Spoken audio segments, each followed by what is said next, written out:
لما بحب اعمل حاجه سريعه بيجي في بالي على طول بودنج الشوكولاته بالبسكوت. النهارده هنعمله مع بعض، مكوناته سهله جدا وبسيط جدا، مش هطول عليكم ويلا بينا على طول نشوف هنعمل ايه. حضرت بوله وحطيت فيها 40 جرام بسكوت علشان اسهل عليكم. انا عملتها بالجرام وبالمعلقه، يعني حوالي في كل كاس هعمل 3 كاسات، في كل كاس تقريبا 3 بسكوتات.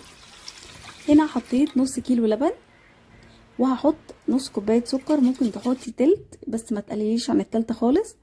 انا هنا حطيت نص 25 جرام كاكاو مر، اللي هو معلقتين ونص بالظبط مليانين.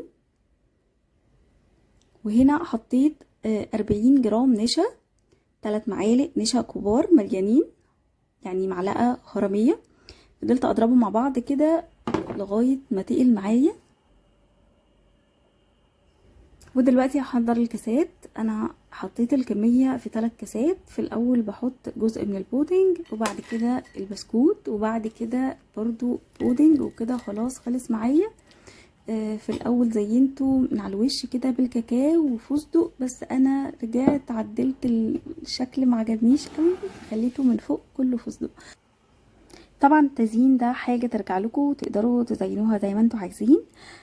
كده خلصت الحلقة بتاعتنا، واشوفكم تاني في فيديوهات تاني. ما تنسوش تشتركوا في القناة ولايك وشير لو عجبكم الفيديو، وكمان تابعوني على صفحتي على الفيسبوك مع حامد، وكمان تابعوني على الانستجرام. بس كده وربنا ما يحرمكم.